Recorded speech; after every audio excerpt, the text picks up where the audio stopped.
मेरे पास अक्सर ये कमेंट आता है कि सर पॉलिटेक्निक करें या बीटेक करें या आईटीआई करें। ये तो कमेंट आया, व्हाट्सएप पर मैसेज भी आया, मैंने उसका रिप्लाई भी दिया, फ़ोन पर भी बताया, वीडियो बनाकर भी बताया। लेकिन इस समय एक बहुत बड़ी समस्या हमारे सामने आप ही के बीच में से आ रही है। मेरा एक स्टूडेंट है जिसका नाम है रामेंद्र। रामेंद्र ने मुझे फ़ोन किया, वो गया था कहीं पर किसी से समझने कि पॉलिटेक्निक करना ठीक रहेगा कि नहीं ठीक रहेगा और ख़र्चा कितना आता है इसमें। तो भाई देखिए, हिंदी मीडियम की पढ़ाई करने वाले बच्चे जो होते हैं वह मिडिल फैमिली से बिलोंग करते हैं। किसान के घर से, मजदूर के घर से, या छोटे व्यापारी के घर से, या छोटी मोटी जॉब करने वाले लोगों के घर से होते हैं। ज़्यादातर ग्रामीण बच्चे होते हैं और कृषि कार्य में वो सहयोग भी करते हैं और उनके पिताजी मजदूरी या खेती से जुड़े हुए रहते हैं। तो ऐसे परिवार से जो बच्चे आते हैं, इनके पास तो बहुत बड़ा धन और बहुत बड़ा संपत्ति होता नहीं है कि वह बेच करके पढ़ा सकें या कमा के पढ़ा सकें। तो मीडियम लेवल का जो परिवार है वो अपने बच्चों को कौन सा कोर्स कराएगा, इसकी भी जानकारी इस वीडियो में मिलेगी। लेकिन ज़्यादातर मैं इस बात को फोकस करके इस वीडियो में बताऊंगा कि भाई पॉलिटेक्निक करने में कितना कम से कम खर्चा आ सकता है और उसके ऊपर अधिक से अधिक खर्चा, नॉर्मल खर्चा क्या है, और अगर कोई चाहता कि मैं और कम खर्च में पॉलिटेक्निक पढ़ाई कर सकूँ तो वो भी मैं आपको इस वीडियो के अंदर बताऊंगा। टू द पॉइंट बताऊंगा। पूरा वीडियो देखना, कहीं मत जाना, शुरू से आखिर तक बने रहना, सब कुछ बताऊंगा। देखो, तो रामेंद्र का फ़ोन आया। उसने कहा कि सर, मैंने जिनसे पूछा कि पॉलिटेक्निक का फॉर्म भरने जा रहे हैं, क्या खर्च वगैरह आएगा? तो उन्होंने कहा इसमें बहुत पैसा लगता है। तो रामेंद्र ने पूछा कितना लगता है? तो उन्होंने कहा 2-2.5 लाख रुपया लग जाएगा 1 साल का, बहुत पैसा लगता है इसमें, इसका फॉर्म मत भरो तुम। अब रामेंद्र मेरे पास फ़ोन किया, उसने मेरा पेड कोर्स भी खरीदा है, पॉलिटेक्निक एंट्रेंस एग्जाम का पेड कोर्स भी खरीदा 500 रुपये का। वो पढ़ भी रहा है, अच्छी तैयारी भी है उसकी, बहुत खुश है, बहुत कॉन्फिडेंस में है कि मैं इस बार अच्छे नंबर लाऊंगा। लेकिन जब वो लड़का सुना कि 2 से 2.5 लाख रुपए सालाना खर्च आएंगे, तब से वो बहुत ज़्यादा नर्वस हो गया, मेरे पास फ़ोन किया, अपनी बात बताई। मैंने सोचा कि यार ये रामेंद्र की शिकायत ही नहीं है, ये रामेंद्र के साथ ही नहीं, हो सकता किसी और बच्चे के साथ भी ये बात हो जाए।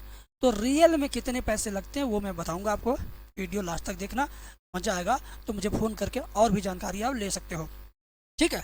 चलिए देखिए, पॉलिटेक्निक आप अगर सरकारी कॉलेज से करते हैं, जिसे कहा जाता है राजकीय पॉलिटेक्निक, जिसे कहा जाता है राजकीय पॉलिटेक्निक, तो उसकी जो फीस है ना, कभी किसी साल 1,500 कम ज़्यादा होता रहता है। किसी सुख सुविधा के बढ़ने या घटने की वजह से 1,000-2,000 कम ज़्यादा अंतर हो सकता है। लेकिन जो मैं बता रहा हूँ पिछले साल का डेटा एग्जैक्ट आपको बता रहा हूँ। देखो बेटा, पॉलिटेक्निक करने वाले बच्चों को है कम से कम सरकारी राजकीय पॉलिटेक्निक कॉलेज में अगर आप पढ़ते हैं तो उसकी जो फीस है ना, उसकी जो फीस है वो लगभग 12,000 रुपये साल के हिसाब से आपको देना होगा। अभी ये फीस आपको वापस भी मिल जाती है, आप अगर स्कॉलरशिप का फॉर्म भरते हैं और समय समय पर उससे संबंधित जानकारी कॉलेज में देते हैं तो 12,000 रुपये आपका लौट जाएगा। अभी समझो आपका 0 रुपये लगा, 12,000 तो लिख दिया लेकिन 0 रुपये लगा। अब आप आगे देखिए, अब मोटी मोटा खर्चा मैं आपको बता रहा हूँ। अब आपको वहाँ रहने का खर्चा कितना आएगा? रूम का आप 2,000 रुपये से 3,000 रुपये के बीच में आप रूम लेते हैं, ठीक है? तो मान लीजिए कि 3,000 रुपये वाला आपने रूम ले लिया, सब सुविधा उसमें, लैट्रिन बाथरूम किचन सब अटैच है। अब इसमें आप 3 दोस्तों के साथ रहने लगे तो आपके हिस्से में 1,000 पड़ा, दूसरे दोस्त के हिस्से में 1,000, तीसरे दोस्त के हिस्से में भी 1,000। तो अब रहने का खर्चा 3,000 न जोड़ करके सिर्फ 1,000 रहेगा। रहने का खर्चा सिर्फ हम आपके लिए कितना, 1,000 जोड़ेंगे, ठीक है? रहने का खर्च हम आपके लिए कितना, 1,000 रुपया हम आपका जोड़ेंगे। तीसरा, खाने का खर्चा। रहने का हो गया भैया, जिस मकान में रहोगे छत का, दीवार का लग गया इतना, लाइट बिजली का। अब खाओगे क्या? अगर आप अपने गांव से महीने में एक बार भी अगर गांव जाते हो तो 5 किलो चावल, 5 किलो 10 किलो आटा, दाल या और कुछ ज़रूरी चीज़ जो भी होता घर से जा सकता है आप जहाँ रहते पढ़ने के लिए, तो घर से अगर लेके आओगे तो बाज़ार से सिर्फ आपको क्या खरीदना पड़ेगा? सब्जी खरीदना पड़ेगा, दूध खरीदना पड़ सकता है। दूध तो आजकल युवा पीढ़ी खाती नहीं है, युवा पीढ़ी दूध का इस्तेमाल करता नहीं है। आप जैसे लोग दूध से दूरी बना के रखते हो, तो मैं समझता हूँ दूध लेने की ज़रूरत नहीं है। फिर भी आप चाट, चाउमीन, बर्गर, समोसा, मोमो, टिकिया, अंडे, दवाई है, सब्जी वगैरह जो भी है, सब्जी पनीर जो भी आप खाएंगे, रहने का खर्च भी आपका 1200 रुपये आएगा। ठीक है, कितना आएगा? 1200 रुपये खाने का खर्च आएगा। अब कहोगे इतना कम कैसे? हाँ इतना कम, अरे भाई 40 रुपये रोज का पड़ रहा है। 1200 रुपये अगर महीने का, मैं महीने का मंथली एस्टिमेट बता रहा हूँ। 1200 रुपये महीने का, यानी 40 रुपये का रोज। रोज 40 रुपये की सब्जी नहीं खा सकते भाई अकेले हो। ठीक है, क्योंकि 3 रूम पार्टनर हैं, उनके साथ अगर आप जोड़ेंगे तो 40 3 120 रुपये की सब्जी हुआ रोज का। और 120 12 300 3600 रुपया सालीना सब्जी का, महीना सब्जी का। सोच लो जरा। तो सिर्फ आपका, आपके रूम पार्टनर का खर्चा छोड़ के सिर्फ आपका खर्चा हम इसमें जोड़ रहे हैं। चौथा,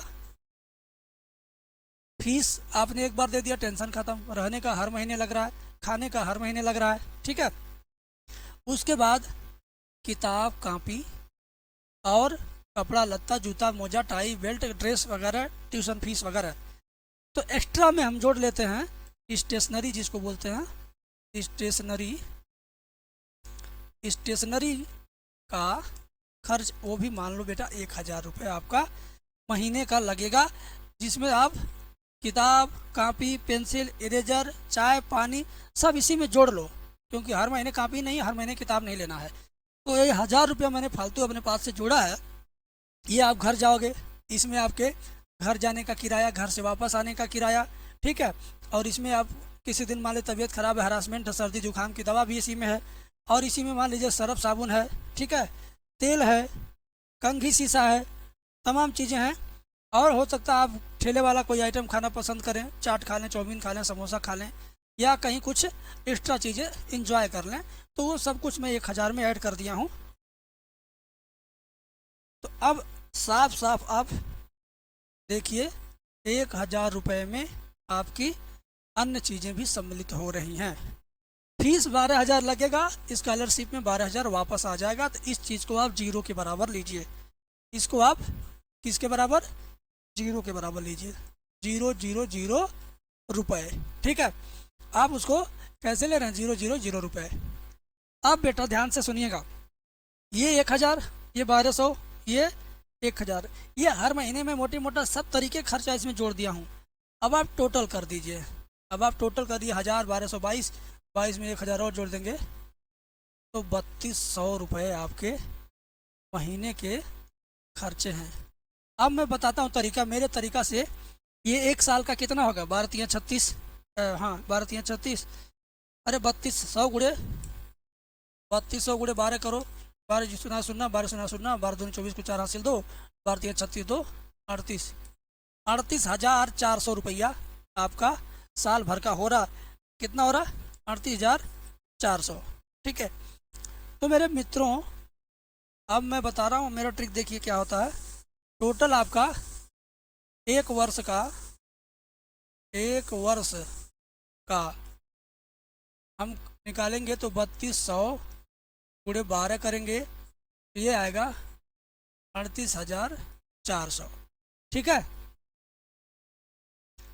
इतना रुपया आपका कितना क्या आया साल का खर्चा? अगर आप सिर्फ अपने माँ बाप के दम पे, माँ बाप के बदौलत, माँ बाप के वजह से आप अगर जी रहे हो, खा रहे हो, पढ़ रहे हो, सांस ले रहे हो, सांस छोड़ रहे हो, कपड़े पहन रहे हो, बाहर मार्केट में अपने जो निजी खर्चे सब कुछ माता पिता से अगर है, तो माता पिता के ऊपर कितने का लोड जा रहा है? 38,400 रुपया। लेकिन मैं आपको ऐसा तरीका बता रहा हूँ कि ये जो 38,400 रुपये है ना, ये आपके बहुत आधे कम हो जाएंगे। आधे कम हो जाएंगे, मात्र ये समझ लीजिए कि आप सिर्फ मेरे तरीके से अगर समझेंगे, ठीक है, मेरा तरीका यूज करेंगे, मेरे तरीके से अगर आप पढ़ाई करिएगा ना, तो आप मात्र 20,000 रुपये सालीना में पूरा साल बिता दोगे।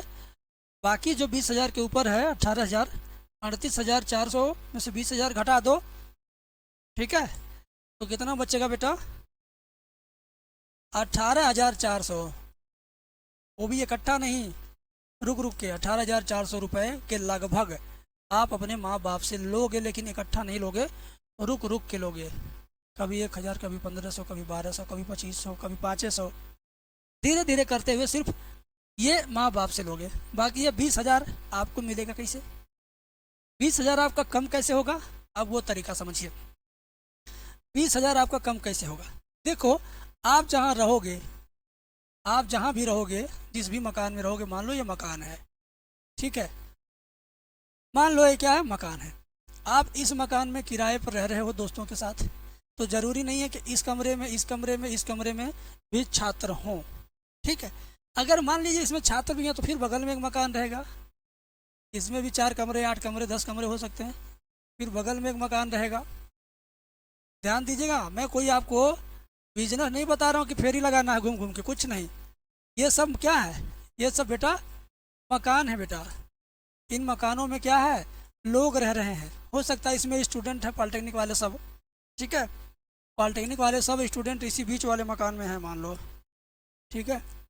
ये पीला कलर वाले में सब मान लो कि पॉलिटेक्निक वाले हैं, पॉलिटेक्निक के पीपी लिख दिया, पॉलिटेक्निक वाले सारे छात्र हैं। तो बाबू आप एक बात बताओ, क्या जिस भी इलाके में, मोहल्ले में, शहर में आप हैं, क्या उसमें सिर्फ ऐसे ही 5 मकान हैं? बोलिए, ऐसे बहुत मकान रहेंगे, बहुत मकान रहेंगे। और अकेले आप स्टूडेंट रहेंगे नहीं, समझ रहे बात को? यहाँ भी स्टूडेंट हैं, इसमें भी हैं, इसमें भी हैं, इसमें भी हैं। ध्यान से समझिएगा पूरा स्कीम। ये जो ब्लू पैरेट कलर में है सब नॉर्मल फैमिली वाले लोग रह रहे हैं, और जो येलो कलर में है इस अनुपात में पॉलिटेक्निक करने वाले स्टूडेंट हैं, बीएससी वाले स्टूडेंट हैं, या अन्य स्टूडेंट हैं, बैंक रेलवे एसएससी की तैयारी करने वाले। जहाँ भी जिस मोहल्ले में आप रहोगे यही एक रेशियो रहेगा आप लोगों के रहने का, ठीक है। अब आपके परिवार से आपको पैसे लेने की ज़रूरत नहीं है। आप पॉलिटेक्निक करोगे, जैसे ही पता चलेगा आपके मकान के अगल बगल वालों को ये पॉलिटेक्निक वाले बच्चे हैं, तो अपने बच्चों को ट्यूशन पढ़वाने के लिए वे लोग आपसे संपर्क जरूर करेंगे। बाई चांस मान लो कि आप संपर्क नहीं करते हैं, मान लीजिए कि संपर्क वे लोग नहीं करते हैं, लेकिन फिर भी आप ज़रा सोच के देखो, आपके गांव में जो भी फैमिली है जो अपने बच्चों को पढ़ाना चाहती है, उसको पढ़ाने के लिए टीचर नहीं मिल रहा है, इस वजह से उनके बच्चे उनके घर ही पे हैं। तो आप क्या करोगे, आप क्या करोगे बेटा, अपने जेब से 100 रुपये मांगोगे किसी से, ठीक है। इस 100 रुपये पे एक कागज़ पे लिखोगे, 100 रुपये में कागज़ पे क्या करना है आपको, एक कागज़ पे लिखना है, होम ट्यूशन के लिए संपर्क करें, होम ट्यूशन के लिए संपर्क करें, मोबाइल नंबर इतना इतना इतना। अब एक फोटोकॉपी वाले कागज़ को 2 हिस्सा में फाड़ दो बेटा, 2 कागज़ हो गया। तुम 50 रुपये, 100 रुपये का 100 पन्ना फोटोकॉपी करा लेना, 1 रुपया पन्ना के हिसाब से होता कचहरी में। मान लो 2 रुपया पन्ना के हिसाब से हुआ, 50 पन्ना हुआ, 50 पन्ने को फाड़ोगे वो 100 पन्ना हुआ। 100 पन्ने का 100 जगह ले जा करके इन घरों के आसपास बिजली के खंभे होंगे, टेलीफोन का खंभा होगा, अनर्गल कोई दीवार होगी बेकार पड़ी हुई, कोई दुकान होगा, ले जाके अपने ही रात बिरात सुबह शाम जब आपका मन करे ले जाके चपका दो 5 रुपये का गोद लेके। अब देखना तुम, जैसे ही आप 100 पेज 100 घरों के बीच में चिपकाओगे, आपके पास 7 दिन के अंदर 5-7 फ़ोन आ जाएंगे, मेरे बेटे को ट्यूशन पढ़ाना, आप कहाँ पे हो। एड्रेस ज़रूर लिख देना कि इस मोहल्ले में, जिस मोहल्ले में आप रहोगे मोहल्ले का नाम पता ही रहेगा। उसके बाद आपका फ़ोन आएगा। अब शहर में एक बच्चे को पढ़ाने की फ़ीस 2000 कम से कम लिया जा रहा है, एकदम सस्ता रेट है।